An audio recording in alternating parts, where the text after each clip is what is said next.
They winning, but they ain't even playing.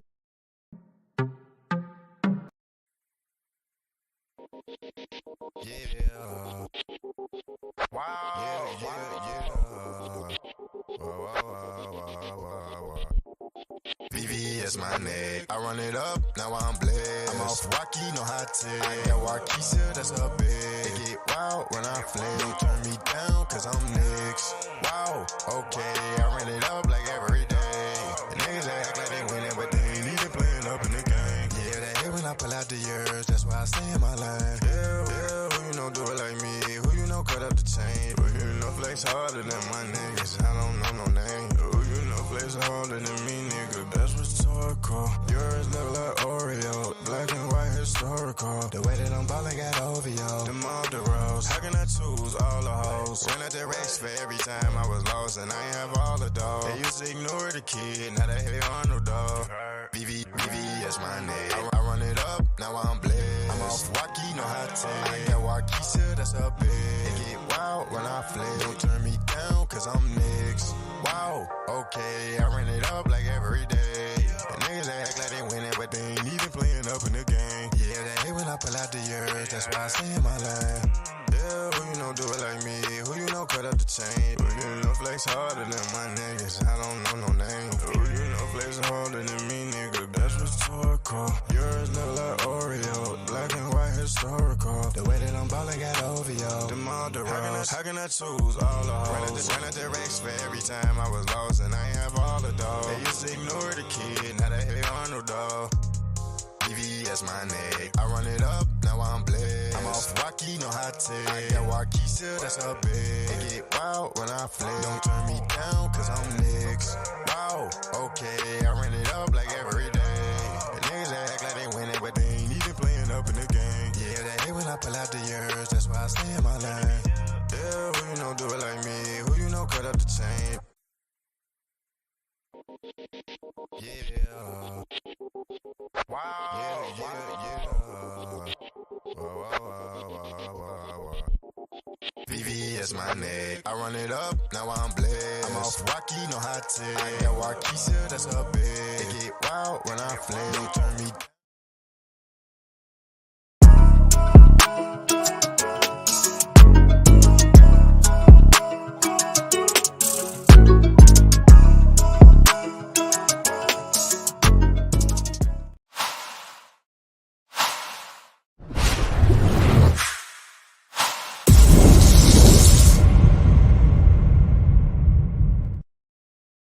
Are you the best point guard ever?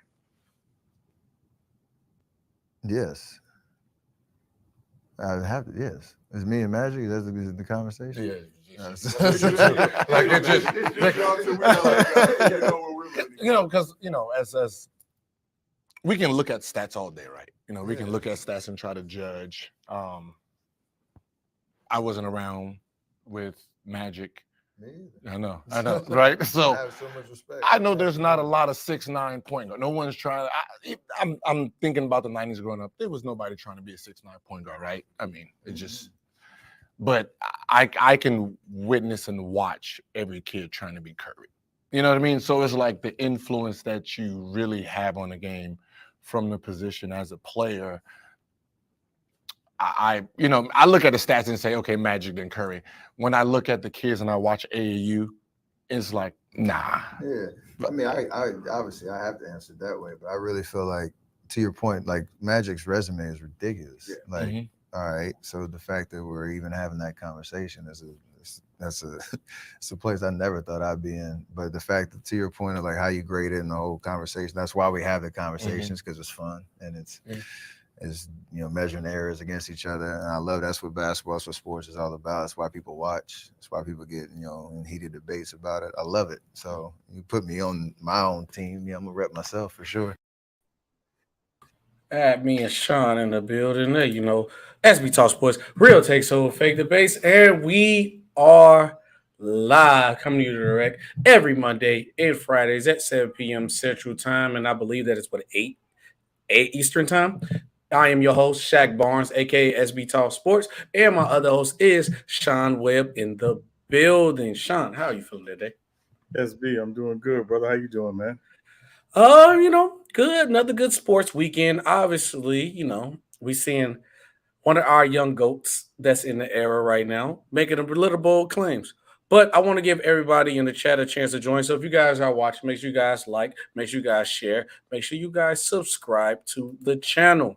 We got an action-packed show for you guys today.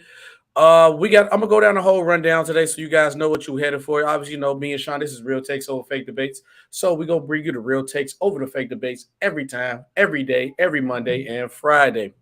We also got Steph Curry. He believes he's the best point guard of all time, or he deserves to be in that conversation. We're gonna let me and Sean go with it. Anthony Edwards led Team USA to a great comeback. He had 34 points in that game. Also, I got a question to really ask Sean to understand. I did my research on this, Sean. I'm letting you right now. It was hard to find out. So now I'm in the mindset of like, if nobody ever done this before, I had a mindset we might need to do a video on this and we have to do some research on it. Does Team USA improve players? Have they was nice, played for Team USA, and they came back a megastar? If anybody got any names on that, drop that in the chat too. Also, NBA former point forward. And fun fact, this NBA player that I'm going to say, his brother was my coach in high school, Evan Turner. He was my assistant coach in high school when I played basketball. He exposed the NBA for being rigged. That's a fun fact, Sean. So I got 2 fun facts. I played Anthony Davis all 4 years, and Evan Turner, big brother, coached me in high school. Then the Colts give Jonathan Taylor, which I think is a big mistake, permission to seek a trade, especially when you have a rookie quarterback. And also, John Harbaugh has been suspended 3 games by Michigan, and we're going to tell you why later on the show. And also, I added a new segment, Real Takes Over Fake Debates Mailbag. I couldn't agree on a soundbite for it, Sean, so we have no soundbite. I was thinking like You Got Mail or the Blues Clues Mail. I didn't know what you want to do, so I didn't have time to do it. But let's go salute to the chat real quick. Then, Sean, I want to hear how you doing and everything that's going on. Also, you heard the music in the beginning of the video. Music by Rose God. Single, he dropped the video for a single, DeMar to Rose God. So please click that link. Make sure you guys like. Make sure you guys comment on the videos that SB sent me here. This song is fire. I hear this song all the time. I've been playing a lot of his unreleased stuff because I got an exclusive look like that, and he plugged me and everything. So yeah, we got that. But shout out Cuba. Cuba's in the building. Bang said not me. Here go that LeBron Degeneration. Shout out Tiffany. Everyone get those likes up. Shout out Rose God, Godcast Podcast. That's the artist right there. So make sure you give him a like and subscribe. Shout out Nicholas Brown. Shout out my cousin Meandra. Shout out MJ. What's going on, MJ? Appreciate you coming through the chat. Nicholas Brown in the building. Get the likes up in the string. Shout out Cuba again. Jonathan Taylor, the Baltimore Ravens. Here go Tiffany right here. So Sean, let's get right into it. But you got anything to say before we get into it? No, I just want to say welcome to everybody. Hope you all enjoy the show. And me and SB gonna get into it. So let's go. No, let's not waste any time. Let's go. Let's go. And obviously, you see in the beginning of the video, Steph Curry has put a stamp on it. I'm the best point guard. And that's why I had to put it in front of the video, because after that statement, Sean, I might be becoming a believer. Now, the reason why me and Sean dynamic works so well, I respect the old school, but I'm from this generation. Sean is from the old school generation, but he do respect the new school. So we could come in through like a good line. So it's not no agendas being pushed because we just love the sport in general. But I love this from Steph Curry. And I do believe Steph Curry is in the conversation as the best point guard of all time. And I also think he could make a case. But I want to know how you feel, and do Steph Curry has a case to be the greatest point guard of all time? So let me say this real quick. So a couple of things. One, any NBA player, any player in any sport, or anything you're pursuing, you should think you're the best, right? You should think you're the best. Especially if you accomplish the things that Steph Curry has accomplished in his career. And he's had, obviously, a very accomplished career that he's still building upon.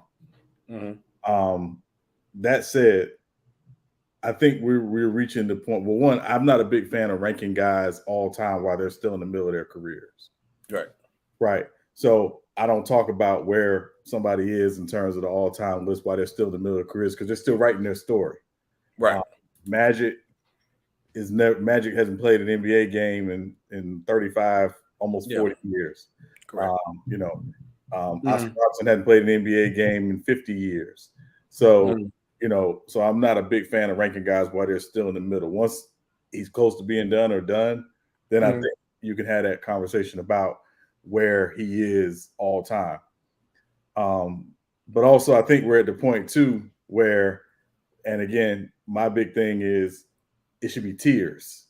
Yes. So is it maybe it's not trying to say who's the best at the position ever, but who's in the tier 1 in that position, who's tier 2. Magic, Steph, Oscar, for me, would probably be tier 1 without question. Yes. And then when you get to tier 2, then you talk about, maybe the Isaiahs and Jason Kidds and the Stocktons of the world. Maybe CP3 is in that conversation. Tier 2. So that's kind of where I am. I don't want to say this guy's 1, this guy's 2, because a lot of these guys never got to match up against each other. That's correct. And also, no position, point guard and center, and I would say power forward to a certain degree, positional expectation has changed for those positions over the years. So what the point guard to do 20, 25 years ago, you're not asking to do today. So when you talk about all-time great point guards, you have to talk about how positional expectation has changed and what they're expected to do. So now, Sean, don't go finish real quick, because I'm going to ask you the same question I asked you before the show. Yes. So with that, let's just put these guys in tiers versus saying he's the best to ever play the position versus, blah, blah, blah. Let's just put them in tiers. Yeah. First of all, before I ask you this question, I want to shout out my family real quick, because we got a family group chat. I say, hey, family, I'm finna go live, come through, show love. My family is in the chat crazy. So, family, I love you guys. I appreciate y'all's support. You already know we locked in forever since diaper days. I love my family. They all came through. But what I want to ask you the same question. You said shooting guard and power forward is a lock as the number 1 guy. Why not small forward? I think LeBron, before we go get back on Curry, but I had to ask you this question on live again. Why is not LeBron James a lock as the number 1 small forward? I think it's a lock. It's no question for me. I think, again, with tiers, I think he and Bird would be tier 1 if you're putting it in tiers. I think most people would put LeBron above Bird just because, again, LeBron's longevity, things like that. Putting him in tiers, LeBron and Bird are in that same tier. And people really got to understand what Larry Bird was at his peak, point blank period. This is not a hate to LeBron or nothing like that. I absolutely love LeBron. But I'm just saying, if you're putting guys in tiers, that I would put Bird and LeBron as tier 1 guys. I love Bird, but Bird team, we gotta keep it a buck though. Bird team was stacked during that time. LeBron came in from the jump, dominating, and took a lot of like guys that people don't really remember. They was good, but people don't remember. And winning 60+ games, scoring all that. And I do agree that LeBron has a longevity of a Bird. But I think that should factor in though too, because LeBron was just as dominant as Bird, and he played longer, and he's still good right now today. So I think LeBron should just be a lock, and I know why you giving Bird his respect, because Bird does, because him and Magic ran the 80s. But I think LeBron should be tier. I think LeBron earned that respect to be tier 1 by himself, as much as I love Bird. I think if you're a top 10 player of all time, you have a conversation. You have an argument to be tier 1. When you put it that way, I can't argue, because Bird does have a case to be a top 10. Bird does have a case to be a top 10. Yeah, but and also go ahead. Just real quick. I want to put in context for people that don't understand how bad the Celtics were before Larry Bird got there. They didn't get Parrish to his second year, and they were terrible. And he took them. I mean, they won like 30+ more games than his rookie season. He was that good. They didn't win a championship until the next year when they got McHale and Parrish and things like that. But he was, he didn't walk into a great situation. The Celtics were bad. No, they was definitely terrible. So for the tail of the tape, everybody, I want to go through like their accolades. All right. Do you want the exact number, Sean, or you want to just tell me who have more, or what you want to do with it? I mean, it's totally up to you. Okay, cool. So, all right, we go championships. Magic win 5-4. We go to MVPs. Magic win 3 to Curry's 2. Finals MVPs. Magic win 3 to Curry's 1. All NBA first teams. Magic wins 9 to Curry's 4. All NBA teams in general. Magic has 10. Curry has 9. Scoring leaders. Curry has 2.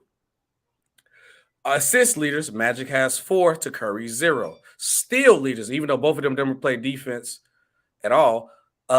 Magic's 2 to Curry's 1. Then we also go to total points. Curry has more total points with 21,000. Magic has 17,000. Magic has more total rebounds. Magic has total assists. Magic has more total steals. Magic has more total blocks. And the crazy thing about it, Magic career ended early, and Magic has more games played currently. But Curry shoots a better percentage from three, but not from the field and from the free throw line. So I think with this situation, Curry is the best point guard of our generation, no debate. And he changed the game. But also, people forget that people don't want to give Curry the point guard label, but he led the league. He was top 10 in assists twice in his career, and he was top 5 in assists once. I think he's a point guard. Just because it's not the traditional point guard position that everybody loves him to play, at the end of the day, your job as the point guard, to me, is to be an extension of the coach and run the offense well. Stephanie, see, because of Bang. He made me call him Stephanie. Bang, I'm going to get you, bro. Bang, I'm going to get you, bro. You made me call him Stephanie because you do that all the time. Steph Curry he was a perfect example of that. He was an extension of the coach, and he did everything he's supposed to do. But realistically speaking, Magic is still one. Everybody's calling my phone. Magic is still one right now. Curry is definitely two. Because I think Magic still dominates him with accolades and statistics, and Steph Curry really only dominates statistically on his percentages and three-point shooting. So for me, I'm going to have to put Curry at 2, but I respect for him saying that he's the best. Yeah, and I mean, and again, he's supposed to think that, right? Again, when you look at what he's not saying this as a guy who's never done anything in the NBA. Correct. He's actually accomplished stuff in the NBA since coming in the league, 14 years ago, that a lot of guys haven't accomplished. So, yeah, he should feel that way. I'm just saying, again, we're talking about a league that's almost 80 years old, y'all. 80 years old. I don't ever want to disrespect anybody that played in different generations and things like that. That's why I mentioned tiers. What you do in the time that you played, because a lot of the guys we're comparing you to, you didn't play against. Bird never matched up against LeBron, right? Steph never matched up against Magic. We never saw Kareem match up against Shaq or Bill Russell. So that's what I'm saying. Like, let's just think about it from that perspective. That's why I'm like, we can take somebody's career, an individual, look at them and say, yeah, this guy probably belongs in tier 1. This guy's probably a tier 2. He could be a borderline tier 1, depending on, what the criteria it is you're using. But at the end of the day, let's not disrespect, the guys from yesteryear or even the guys today. No, and I 100% agree with that, because we do play the amnesia role and forget that NBA has a whole history of players before us, and they do a lot of slick little things to disrespect other players like Magic and all that. Like, oh, well, these players are more skilled than these other players, like that. So I do agree that we have a tendency to do those type of things. Yeah, Shout out. No, go ahead, Sean. Yeah, and it's ridiculous. You will never ever hear me do that. I don't believe in that. I think you can look at a person individually and say, as an individual player, this person was great, and then you can talk about the success they might have had on certain teams, not necessarily crapping on somebody else to put them above. And that's what's starting to happen a lot more with this narrative stuff we call sports talk. And you know what? And Sean, the real reason why I hate the GOAT debate, because that's where it came from, the Jordan versus LeBron thing. That debate started. And also, shout out Maria Knows Best. Hey, Maria, hit me on TikTok, because I'm trying to start the Starting 5 podcast, maybe on Tuesday tomorrow. Let me know when you're free. If I get 5 people for the Starting 5 podcast, we can do the basketball podcast tomorrow. So, Maria, let me know. Shout out Maria Knows Best. She got good sport content, and she be going crazy on her content. Look at MacDev Thursday. I told you Curry was the GOAT. Mingo Jessica Kobe had a luxury bag. Shout out, cuz what's out, Slick? What's going on? If you had to build a team, if you had one pick to build a team around, who you choosing, Bird or LeBron? I'm gonna say Bron. That's easy for me. What you going, Sean?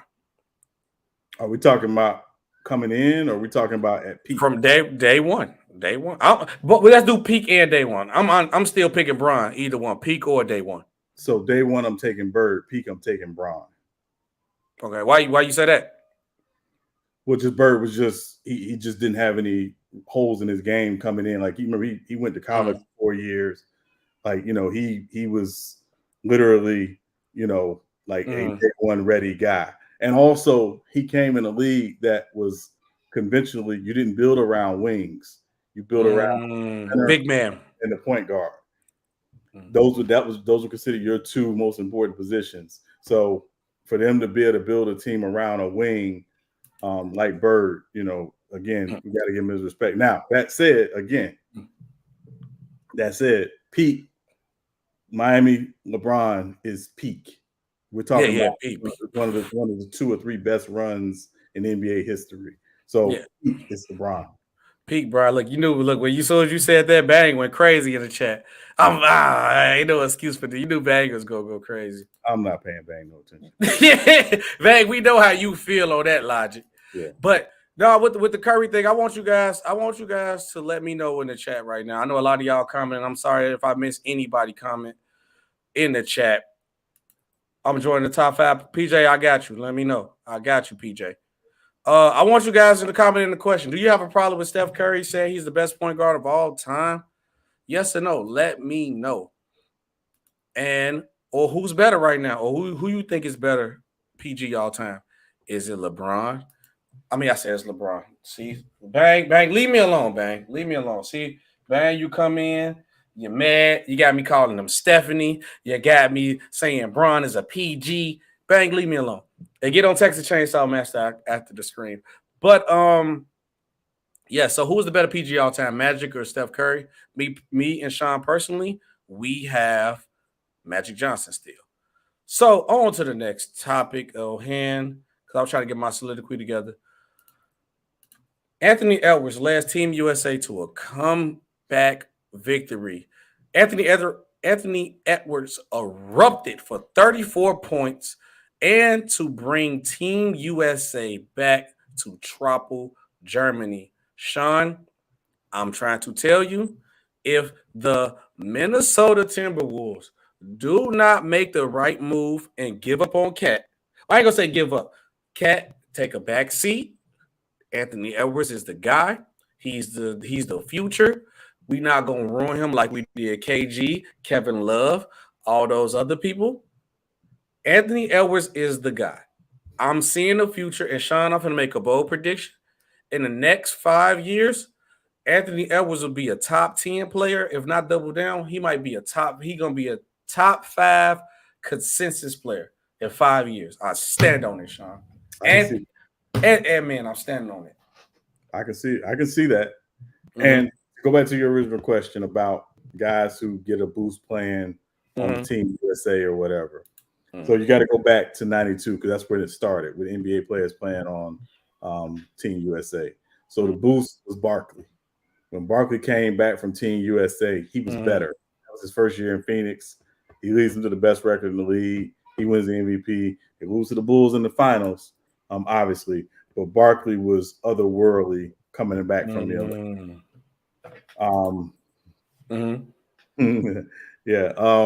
We saw it in 2008 with Wade.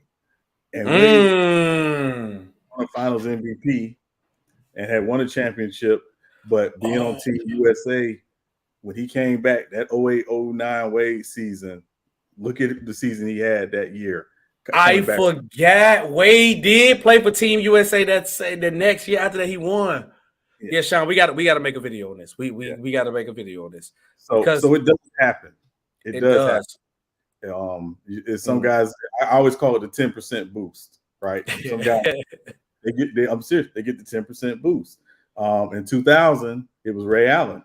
Ray Allen played on Team USA in 2000. Look at what he did in the 2000-2001 season, leading the Bucks to the Eastern Conference Championship, Eastern Conference Finals, where the officiating was not great for them against the Sixers, but he balled out that year. I think it was the Olympic boost. So it does happen with Team USA, and this just might be Ant's year. So we might see Ant have a crazy season, for 2024, and be definitely a lot for the 24 Olympics. Yeah, I can see Ant-Man becoming an all-NBA player. I can't guarantee the first team. But I could definitely see him at least make a second, third team easily, being an all-star. Because also I can name a guy recently like Jason Tatum. Jason Tatum has numbers improved every year since he came from playing with Team USA. Every year. And Jason Tatum is one of the best players in the league. I want to know what that question with you guys in the chat too, though.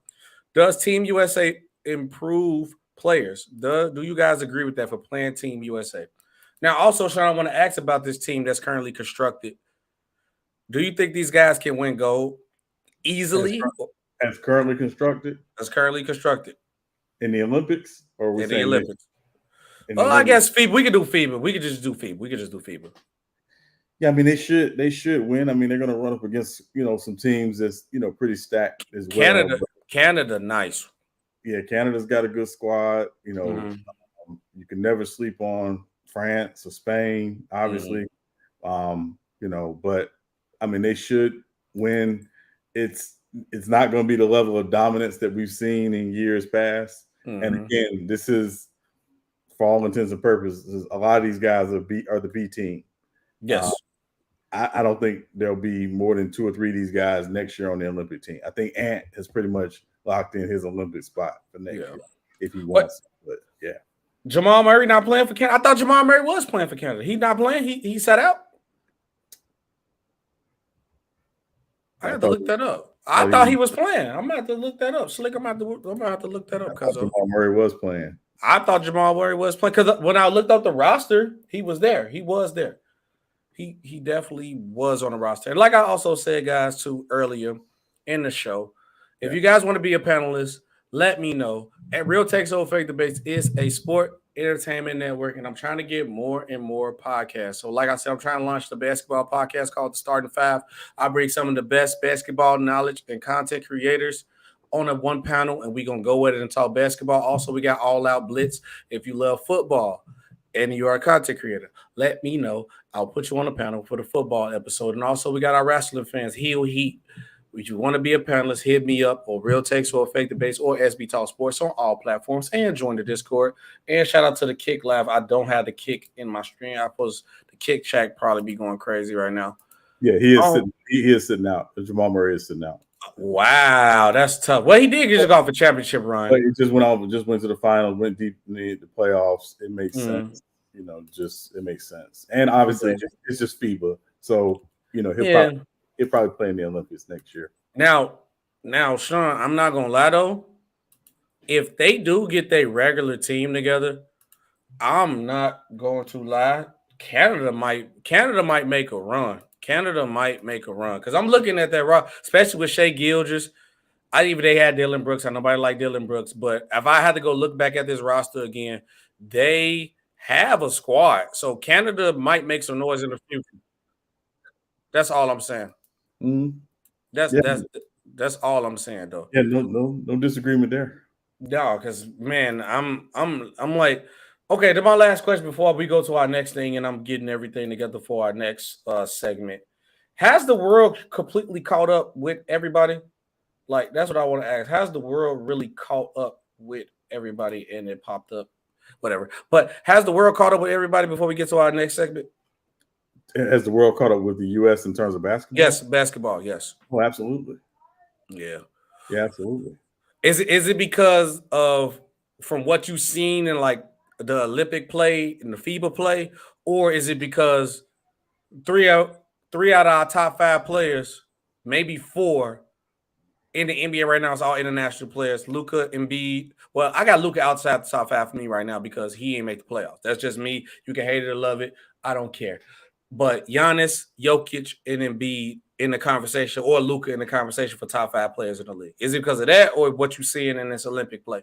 Well, I mean, if you just look at the MVP for the last 5 years, there's not been an American-born player that's won the MVP since 2018.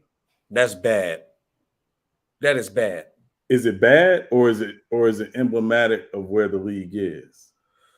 It's bad because I pay attention to what's going on under, because like I was trying to start, and which I'm still going to start, a heart for the game thing where I get players who not getting attention, who deserves to get attention. And the problem is our ANU or our youth basketball programs, we don't teach fundamentals no more.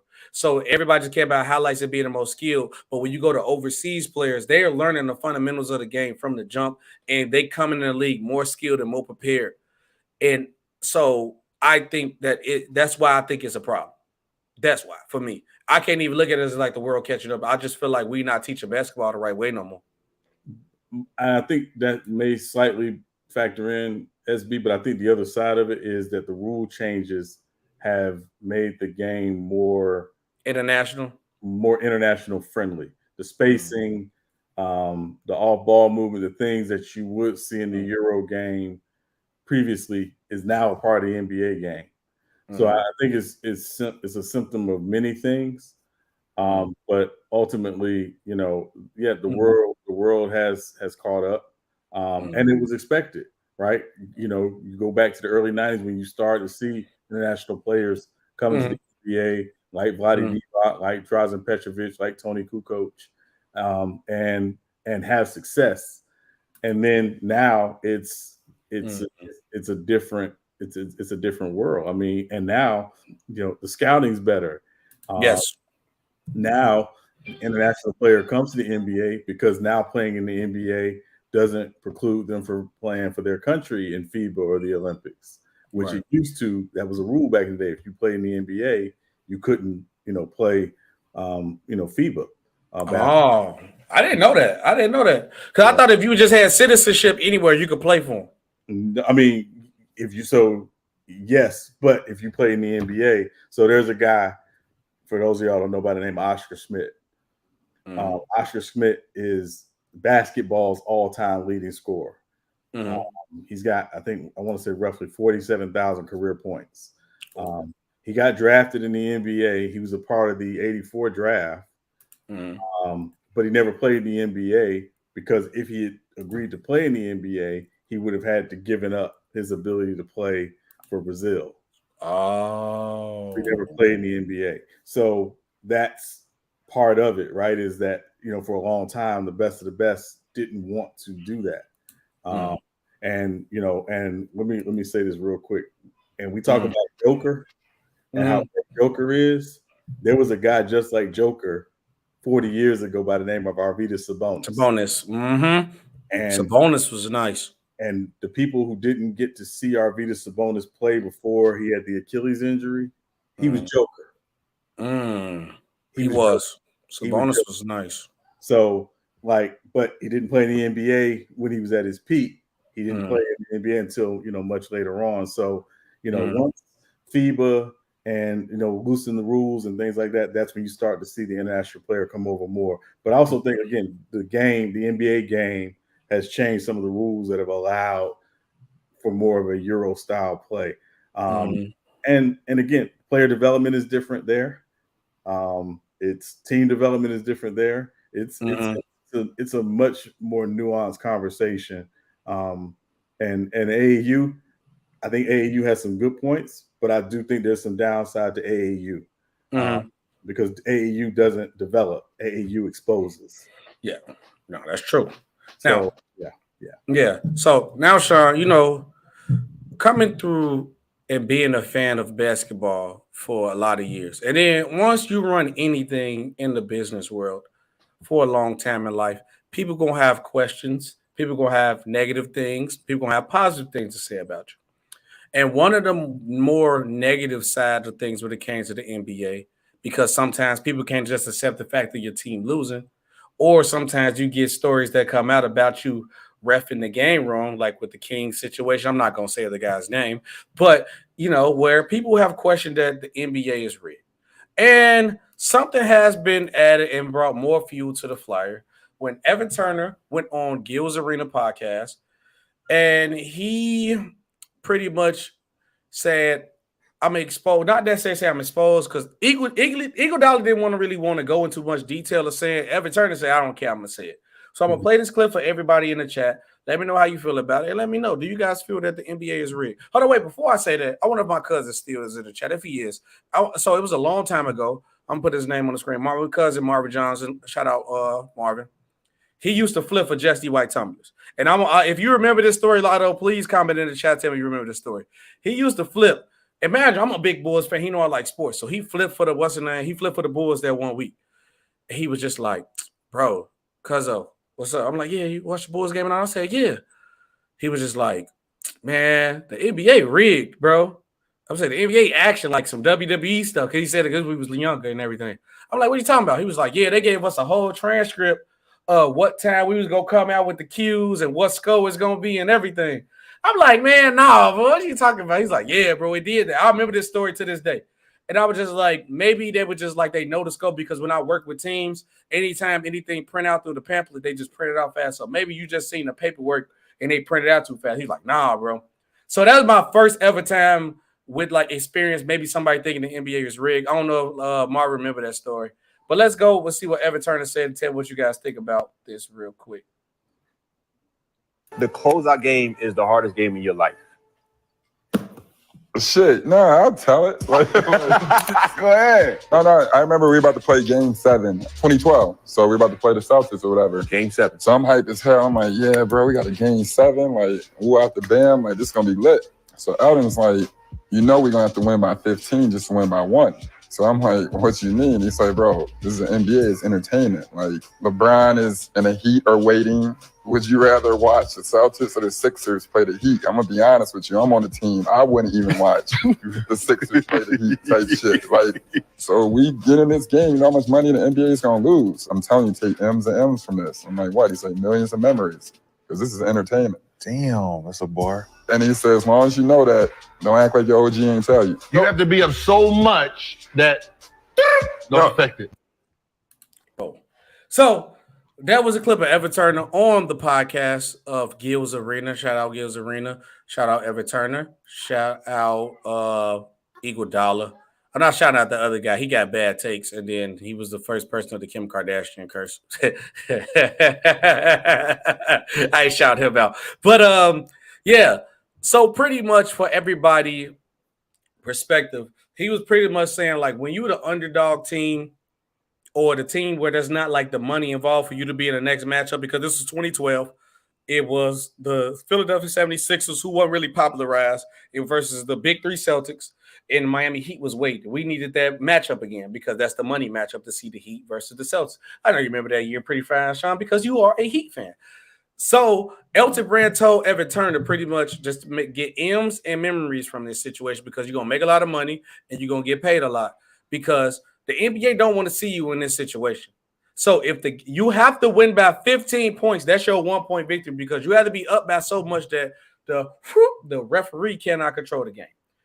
Did Evan Turner expose the NBA for being rigged? Or my logic is that you going against the champion on a championship fight. So if you don't knock out the champion, if you make it close, that's what it is for me. What you think about that video, Sean?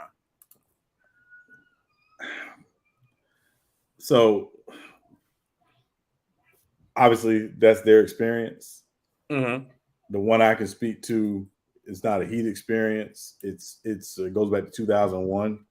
Mm-hmm. In the Eastern Conference Finals when Milwaukee played Philly. And I was MVP that year. Milwaukee was, in my opinion, the better team. They had Sam Cassell, Ray Allen, Glenn Big Dog Robinson. Coach was George Karl.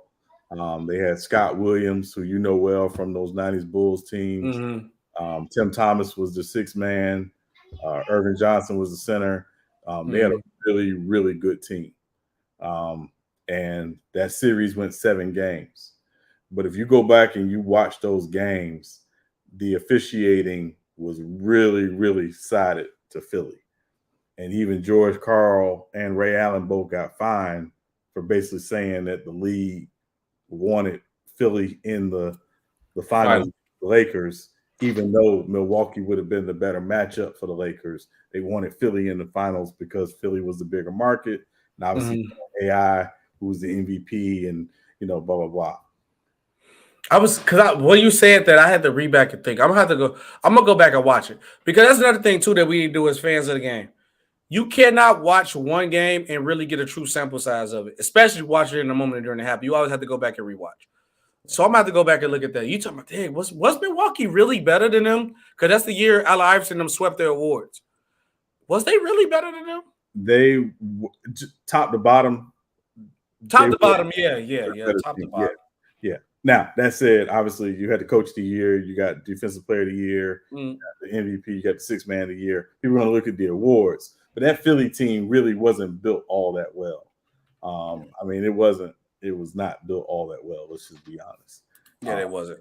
Eric Snow was nowhere in the same class of Sam Cassell.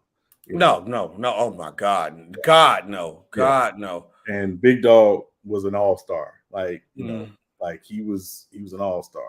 So again, I don't like to say it's rigged, but I do believe that leagues do have their favorites. I believe. No, yeah. I think when it comes close, so WE had the question: if it's rigged, why wouldn't have the Nuggets versus Heat in the finals? Actually, you're kind of wrong on that point because you got to think about it. Jokic is a 2-time MVP, number 1 seed in the conference. Nuggets had a nice following, and 2, I had to go back, and that's why I typed in the score. The score don't really tell the truth of the justice because the Lakers didn't really have no chance against the Nuggets. So even if the ref did try, they wasn't beating the Nuggets. It wasn't close. Jokic was dominating. Murray was dominating. So it's like, because AD gave you that one good 40-piece game. LeBron gave you that 40 that didn't really mean nothing. He tried his best. But that's what I said, that's a difference from that situation. Because, like, even when the NBA wanted the Cavs versus the Lakers and Dwight Howard knocked them off, it's only so much you can do. When the team is just clear-cut better than you, the ref whistle can't only get you so far. Because at the end of the day, it's still a make-or-miss league. The ref, no matter how many whistle he blows, if you cannot knock down open jump shots, you're going to still lose. At the end of the day, I don't care what anybody says. It's nothing you can tell me about that. Yeah, and I think that's the other side of it. When you talk about a series, it's a sweep. There's no conspiracy there. They got swept, right? Yeah, they got swept. They won 5-1. Like, gentlemen sweep them. It's no conspiracy. There's nothing you can do. When you talk about a 7-game series, that's a different conversation because, again, you can look at the disparity in calls and things like that in a 7-game series and see if it tips to one team more than the other. That does exist. And again, I know people like to talk about like Game 7, Portland, LA, the first Shaq and Kobe championship run. Portland was up 15 going in the fourth quarter and lost the game. But now, that said, the Lakers did what they had to do, but also there was some missed calls there in that fourth quarter as well. So, so I think that's a little more palatable than talking about a team that got swept and it being some sort of conspiracy. Yeah. So let me guys know how you guys feel about that. Do you think the league is rigged? Do you think it's conspiracy theory? Do you think the refs have too much control of the game? I mean, we can actually talk about that. We can't get fined. They can't find me. I'm not an NBA player. So, or they can't find you. So let us know how you guys feel in the chat. Let us know.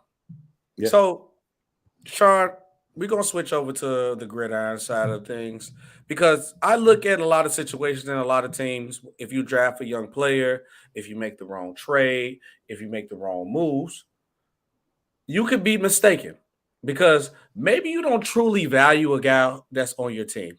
And that's how I feel about the Indianapolis Colts. So the Colts has given star running back. Let me make sure I put a key on that because I get that the running back value has dropped. But if you like this guy, and he sold me on my fantasy team last year, but he's still a dog, and he's still a great player. If you're a guy like Jonathan Taylor, a Saquon Barkley, a Josh Jacobs, even Nick Chubb to an extent, where your offense is, you a heavy catalyst on your offense, I don't think you need to be disrespected like that. So let's say Colts have given star running back Jonathan Taylor permission to seek a trade. And the conversations to find a potential landing spot potential landing spots are ongoing. Several GMs and talent evaluators were informed early today about Taylor's availability. And I'm trying to go back to what the coach was asking for him. I think from what I remember seeing, the Colts wanted a first-round pick for Jonathan Taylor. They want a first round pick or a productive player. A productive player. Okay, cool. Yeah. Sean, how you feel about this? And then I'll go off my soliloquy, tell you how I feel about this. But yeah, how you feel about this news that came out? Well, first, I'm surprised the Colts aren't trying to take care of Jonathan Taylor because of what they did the other day, which was name Anthony Richardson the starting quarterback. So I'm surprised they're not trying to take care of him. You got a quarterback on a rookie deal for the next 4 years before that number escalates in the 5th-year option. You can afford to take care of Jonathan Taylor, right? I'm surprised they're not doing it, which is confusing to me. It's very confusing, and it's a risk because there could be a team that steps up and says, "Hey, we will trade a first-round pick for a 24-year-old running back." That's one of the best running backs and almost won the MVP 2 years ago. Right. Now, the other side is not too long ago, the Colts as an organization got burned making a trade for a running back. Y'all might not remember, but there was a running back by the name of Trent Richardson who played for the Cleveland top 3 pick that the Colts traded a first-round pick for to get, and they found out that he wasn't that. And they were trying to, load up for Andrew Luck, help Andrew Luck, blah, blah, blah. So from an organizational perspective, that might be part of the reason why they are playing this cat and mouse game with Jonathan Taylor.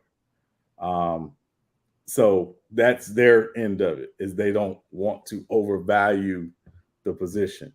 But that said, Jonathan Taylor's 24 years old. He was not a first-round pick. He was a second-round pick.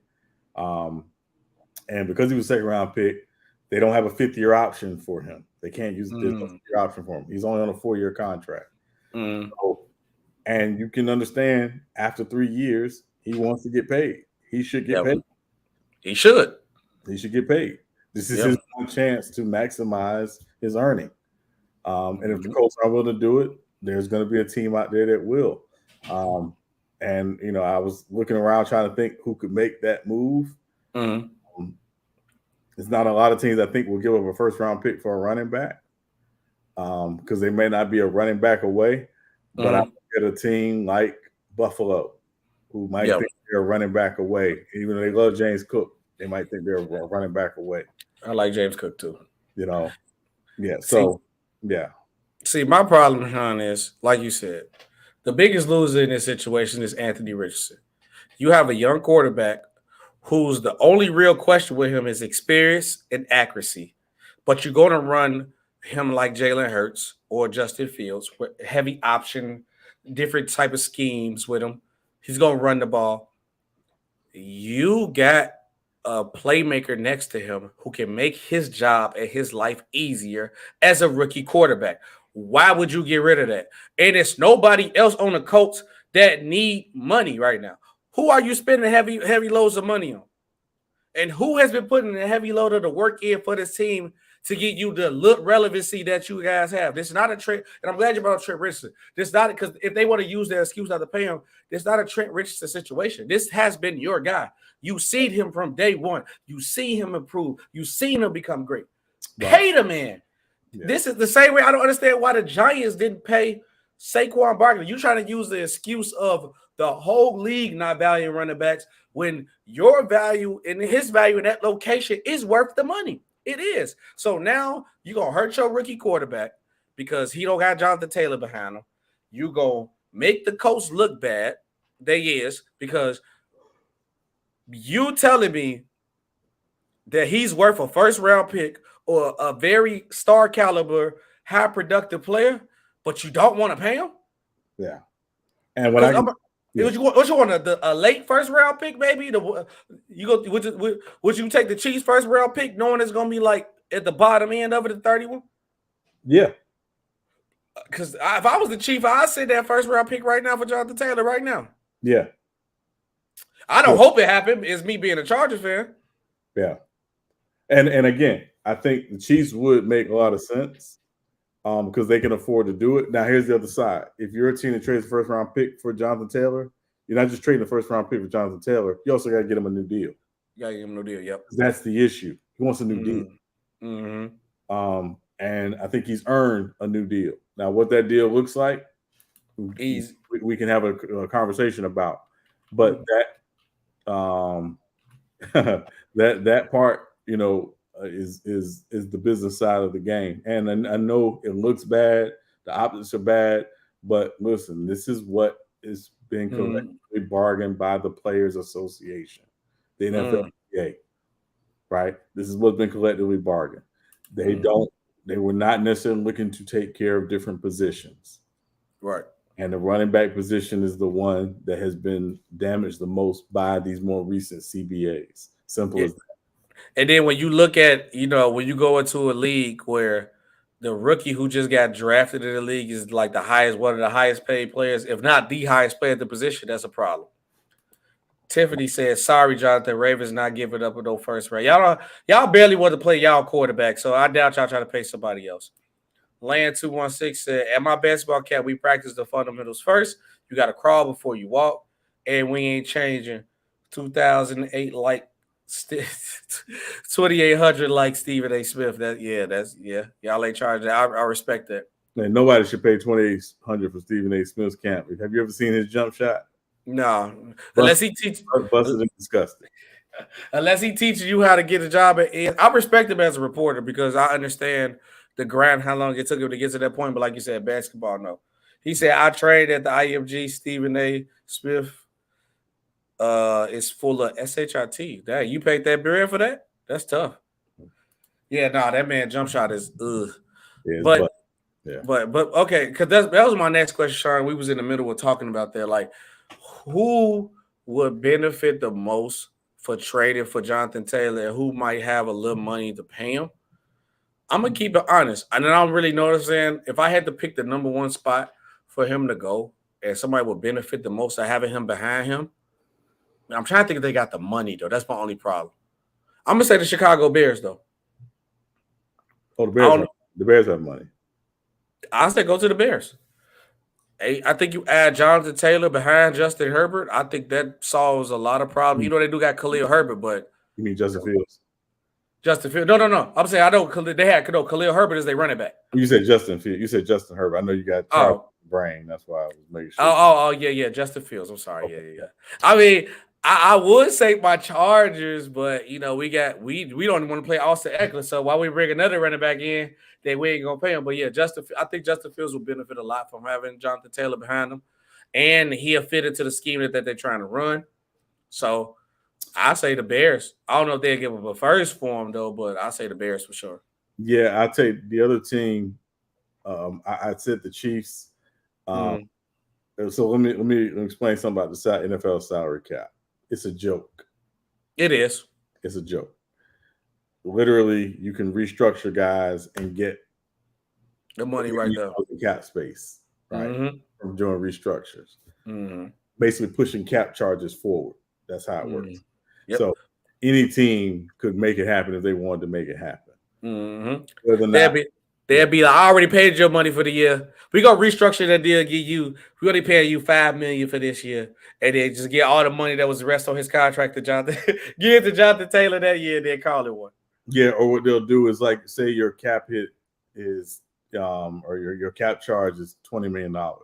They may want to lower your cap charge from $20 million to $10 million. So they'll restructure your deal essentially to say, hey, we're gonna give you a roster bonus, a 53-man bonus, and that bonus will be $9 million of the $10 million of your cap charge. So you only count $1 million against the cap this year. So teams can do it. It's just a matter of how creative they want to be. But also again, it goes back to how do these front offices, from a resource perspective, how much do they want to put into the running back position and to a single person, right? If you think you're Jonathan Taylor away from winning a Super Bowl, you might do it, right? But, there's not a lot of teams that feel that way. Slick step, but at that O-line though, I mean, yeah, but I don't think it's nobody else they really could get right now. So I'd rather get another skill guy, and Jonathan Taylor make it happen. If he made it happen with the Colts, he could do it with the Bears too, unless he don't like the snow. KC Osborne, the only Clippers fan, said, "What's up, G's? What's going on? What's up, KC? What's up, KC?" All right, Sean, we got 2 more stories that we go in, and we're gonna let the people enjoy their Monday night afternoon. And Sean, this is more your story. I'm gonna take the league on after I read the report. Michigan University has self-imposed a 3-game suspension on Coach Harbaugh. So Coach Harbaugh has reportedly been suspended and facing punishment from the NCAA and Michigan University over investigation into a possible recruitment violation and misleading NCAA investigator. Sean, what happened with this story? Why is John Harbaugh suspended 3 games? If you give us a more in-depth aspect of it. So without getting into a lot of crazy details, so basically what happened was he violated, had some violations during the COVID-19 dead period, right? And of course, the NCAA started investigating.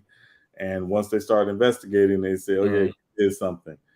The problem was they couldn't agree. NCAA and Harbaugh could not agree on what the suspension should be, which is usually how it generally. Wait, you could agree.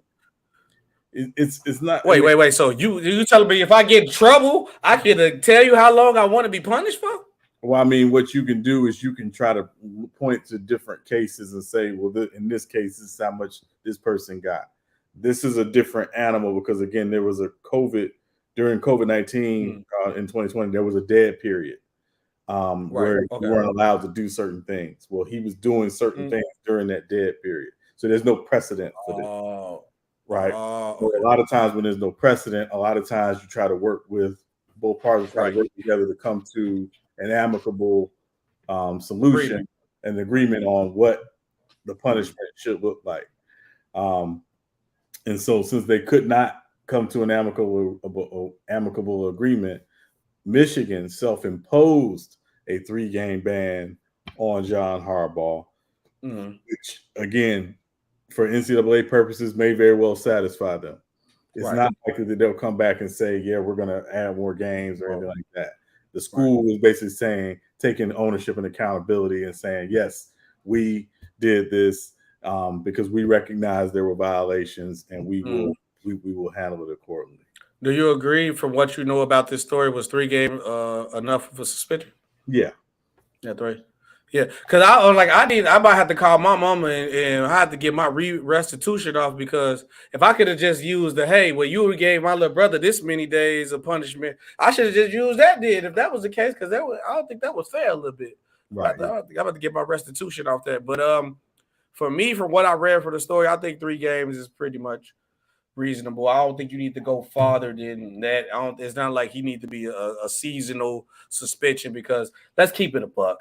Everybody in college sports do a lot of things under the table when it comes to getting players. If it's money talks, talking to them, promise people that. Sometimes you just hopefully not to be the one to get caught, and Harbaugh's in a situation where he got caught. So I think 3 games is reasonable.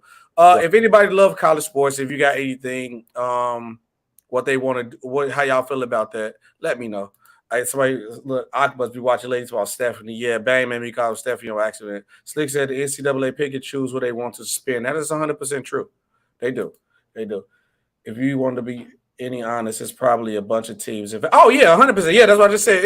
It's college sports. Everybody do that. You think a guy commit to one school, he been there for 2 years, and then right before the summer he leaving, or a week before he supposed to show up on campus?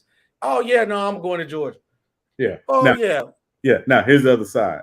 The other side of it isn't that he just violated the dead period, that during the investigation, he also wasn't completely straight up with the NCAA investigation. Yeah, he said he misled him. Right. Yeah. So, which y'all know what that means, So he got caught up and tried to, you feel me? Yeah. So the NCAA could later on, if their investigation reveals more, could come back and impose further sanctions. But this is Michigan basically saying, for this season, this is what the sanction will be from our perspective. Okay.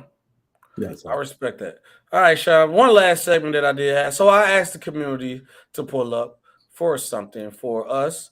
I started the Real Takes Over Fake Debates mailbag. So look, if you guys already sub, also be checking the community post. I'm going to ask after every stream. if you guys got a critique about the show or you got us a question that we want to talk about. And yes, Sean, this is off the top of the head. Well, obviously, I've seen it before you. But Sean wanted to be surprised with these questions. So, yes. So, anytime you see this mailbag, I'll probably get the sound better. Maybe you got mail. I don't know. I'm going to figure which one. I couldn't decide on one. Ask us questions that you want us to debate. So, Sean, we have 4 questions today in this mailbag. Okay. All right. Let's go to the comments, right? So, yes, check the community post and you will definitely see it. Where is it? Okay. Let's go to the first one, Sean. Better team, Big 3 Celtics or 80 through 90 Celtics? 80 through 90. Yeah. Yeah. I think with this question, I don't know, and it's from I don't know 55234. I think you didn't do the Big 3 Celtics no justice because you gave me the whole 80s of the old 80s of the Celtics. And if you know the 80s, how I know the 80s, you cannot see an NBA Finals matchup if the Lakers or the Celtics was not in the finals. If not, if they played each other. So I think you did the Big 3 Celtics no justice because you're only going off 1 year alone. And if you go off 1 year alone, you have no choice but to pick the 80 Celtics. So for me, I'm going through 80 through 90 Celtics. Big 3 Celtics, they don't really do enough. They got one championship run, and the rest of their run, they was injured. Yeah, and also just to be clear, the 86 Celtics are largely considered one of the 3 or 4 greatest teams ever. All time. So yeah, it's that team alone is better than the Big 3 Celtics of KG, Ray Allen, and Paul Pierce. All right, Sean, we got the next question. The triangle offense for the championship Bulls and compare it to what you run now. I guess I compare it to what teams run now. So I guess I don't know if he asked, does the triangle system work in today's NBA, or is the triangle offense better than what they run today? So the Warriors do run elements of the triangle. Mm-hmm. They run elements. Some teams run elements. All the triangle is, you got to understand, is just a triple post offense, right? Yep. One pass essentially sets off 33 different actions that can come off of one pass or one move. There are teams that run elements of it. They're just not teams that run it exclusively. Can you run it exclusively in today's NBA? No. Mm-mm. And I 100% agree on that. I thought you was gonna be like, yeah, triangle. That's why I like Sean. Sean, keep it above. No, the triangle. If you run exclusively that triangle offense, it's not gonna work in today's era. Or you would literally have to have the exact personnel and a Michael Jordan-like player where he just dominantly, clearly the best player in the league for it to work. No, it's not gonna work in today's NBA. Yes, you said, like the Warriors do. You run it in spurts. It could work. Ask what the Knicks, when the Knicks tried to do it with Melo with them. It didn't work. It looked terrible. It was trash. All right, so now our last 2 questions. We got prime Dwight Howard versus Alonzo Mourning, or just Dwight Howard versus Alonzo Mourning career-wise. And Dwight Howard. Dwight Howard. I go 100% Dwight Howard. People disrespect Dwight Howard to an extent so much that it's crazy, and people forget how good Dwight was. I think Dwight Howard is a top 10 big man all time, maybe a top 5 defensive big man all time too. I have to really do my list and look at it again. But yeah, for between him and Alonzo Mourning, and I know people got mad at me. I think Switch Life was the one who got mad at me when I said this before. I was like, bro, Dwight Howard's better than Alonzo Mourning. And I used to go to multiple channels, and this same person used to troll me like, don't listen to what SB say. SB said Dwight Howard over Alonzo Mourning. Yes, Dwight Howard is clearly better than Alonzo Mourning. And so Alonzo Mourning lead a team as the finals and be in the conversation as one of the best players in the league. No, he ain't never gonna be better than Dwight Howard to me. And then we got Ewing versus Dwight Howard. So I have Patrick Ewing as the 8th greatest center of all time. Okay. For me, him and Dwight is like, and Dwight, like you said, Dwight's arguably a top 10 center ever. Mm-hmm. For me, he is. It's no debate. I think he's in the conversation. I don't think it's a lock for me because again, there are guys like Willis Reed who were MVPs and things like that. I don't ever want to disrespect yesteryear. I respect that. guys like Dave Cowens, people like that. So, but that said, I would slightly put Patrick Ewing ahead of Dwight Howard. Okay, and I'm gonna say you want to go through the tail of the tape. Dwight Howard. Should I count Dwight Howard ring even though he was late in his career? You want to count his rings? I mean, they count. He got one. He did lead his team to the finals just like Patrick Ewing did. I'm taking Dwight over Patrick Ewing if you ask me. But tail of the tape. Patrick Ewing has more All-Stars. Dwight has more All-NBA first teams. Dwight has more All-NBA selections in general. Dwight has more All-Defensive first teams. Dwight has more All-Defensive selections by 2. Dwight has more Defensive Player of the Years. Dwight has more rebounding leaders. Dwight has more block leaders. Patrick Ewing got Rookie of the Year. Patrick Ewing averaged more points during his career. Dwight averaged more rebounds. Patrick Ewing averaged more assists. Patrick Ewing averaged more steals. And surprisingly, Patrick Ewing averaged more blocks in his career. Patrick Ewing has more total points. Dwight has more total rebounds. Patrick Ewing has more total assists. Patrick Ewing has more total steals. Patrick Ewing has more total blocks. Dwight has played more games. Dwight shoot a better percentage from the field and a 3 and not the field goal and not the free throw line. So it's really close. I think Dwight Howard is more accomplished, but obviously you see better numbers that people forget Patrick Ewing used to put in that work. But for me, I'm gonna take D12. So we're gonna have to disagree on that. I'm taking D12. I think Dwight Howard. How many years was Patrick Ewing in the conversation as the best player in the league for his career and best center in the league? If you remember off the top of your head. I would say he probably had about a 3 or 4 year run where he was in the conversation, the best center in the league. And then the White run was what, about the same length, maybe 5 years, maybe? Let me see. Yeah, but the difference is the competition Ewing was playing at center versus the White. Yeah, the White really didn't have nobody. It wasn't. I mean, you're talking maybe Yao Ming, and was Boogie? Do Boogie count? Well, Boogie came in a little bit too late. Boogie wasn't polished yet. I mean, that was towards the end of Dwight's peak. So, yeah. You know what I mean? So, but where like with Ewing, it was, Ewing played against multiple Hall of Fame centers, right? Mm-hmm. Obviously, Olajuwon, David Robinson, Oswald Mourning, Shaq, played against some great all-star centers, and Brad Daugherty and Dikembe Mutombo. And so like he didn't play against soft. He usually had a matchup pretty much every night. So yeah. So and also, again, those Knicks teams, it was basically Ewing and nothing else for a long time. He didn't play with another all-star with the Knicks. Right. So at his peak. So yeah, a lot of people kind of disrespect Patrick Ewing. Which they do. Yeah, but you gotta understand. And he was a guy, he came in the league, he was a defensive guy when he came in the NBA. He was a monster defensively. He developed into a great offensive player, got the mid-range, the turnaround jumper, the jump hook. Like he developed that coming in, once he got in the NBA. And I think he has 26,000 career points or something like that. So yeah, a lot of people really disrespect Patrick Ewing. But yeah, I'm just saying career, I think it's Pat in this case. Okay. I'm gonna go with Dwight. I think Dwight accomplished more. Dwight was one of the best defensive players at his position. Also, he was in the conversation, not just the best center in the league, as the best player in the league.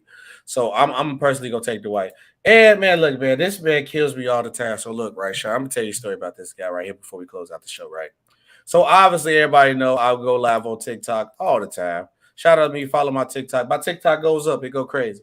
So during the finals time, I was used to go live after every game. This man used to troll me every day because he is the most super duper Devin Booker fan. He got mad that I said Jason Tatum was better. And I think Jason Tatum is still clearly better. And then, when Booker went on that little run during that second round, because when you're the second option next to Kevin Durant, you get a lot more open shots and you look better than you actually are. So he trolled me about it. So am I wrong? And if you tell me I'm wrong, I'm 100%. But tell me wrong. But I don't think it's close. I still think Jason Tatum is clearly better than Devin Booker and has been better than Devin Booker for the last couple of years. I would agree with that. Yeah, I don't know. I'm like, I don't know where but he's a super Devin Booker fan. He was such a super Devin Booker fan so much that he was a hater. He was a hater. So look, AN, what you could do is put that question in the mailbag for the next mailbag. And me and Sean can talk about it because he's not better than Jason Tatum. I'm sorry, buddy. He's not. I don't know what else you need to see because he ain't Jason Tatum out here leading teams, and people forget Devin Booker has been in the league for a long time. A long time. People don't realize that. He came in the league 2 years before Jason Tatum did. And Devin Booker came in the league what? 2015. And he was what, 18 though? He was 18, yeah. Should have been a Miami Heat, but that's another conversation. He might have had a better career then. Maybe. He would have. Look, and you'd have probably been happy because he would have played him. They play hard. I can call a buddy of mine right now that I was on the phone with him during the draft, and I almost threw my phone when we didn't take Devin Booker because I was like, he was the right pick, and we took Justice Winslow. So, oh yeah, ooh. Oh dang! Y'all did take Justin. Justin. Yes. So don't. Does that pick still haunt you? Yes. Hey, I feel your pain. Look, don't worry. I'm still mad that we took Wendell Carter over Michael Porter Jr. But who is to each his own, man. And what's up, Leaf? Leaf, this is not the open panel show. This is the Real Takes Over Fake Debate show. Every Monday and Friday. That's what I'm sitting here typing right now. Real Takes Over Fake Debate show with SB and Sean Webb every Monday and Friday at 7 p.m. until we feel like getting off, until y'all rock the party with us. But Leaf, I might be doing the Starting Five podcast. Let me know what your availability is tomorrow. We can definitely pull you up. But Sean, I think that's our time. Another great show. Like I said, check out me and Sean Webb every Friday from 7 p.m. until the party stops. If we have a lot of news, we might go for 2, but we usually go like about an hour. But this is pretty much the show was, man. Sean, anything about the show today? Maybe another topic you want to get back on, or want to say something about, or how you feeling? Well, I want to say one thing too. Gilbert Arenas said something in his video when he was talking with Steph about in the 90s there were no guys 6'9" trying to be Magic Johnson. They weren't 6'9". There was a guy 6'7", Anthony Penny Hardaway, who was considered the next Magic Johnson. Yeah, before he got hurt. So there were bigger guys, and there were guys who were bigger that handled the ball and stuff like that. But Anthony Hardaway at 6'7" was considered the next Magic Johnson, just FYI. So, yes. So just want to say that. For me, my last thing to say to the show is Timberwolves built around Anthony Edwards. Stop playing. Let Cat go. Trade Cat. If you got to call for Dame, I don't know about Harden. Harden ain't a good guy. If you got to call for Dame, do something, because Cat ain't showed me nothing. Tell Cat, take a back seat. Figure out what you need to do. Build around this man, Ant-Man, or trade him to the Bulls. We can use Zach LaVine back. Give us Ant-Man. We can use Zach LaVine back. Cat loves Zach LaVine, and we'll build Anthony Edwards to the next Michael Jordan. They already say he looking like Michael Jordan. So you already know, man. SB Talk Sports, Real Takes Over Fake Debates with my boy Sean Webb. Live every Monday and Friday, man. And this is it. See you guys Friday. Also, tune into the mailbag. We gonna drop the mailbag. Peace. See y'all later.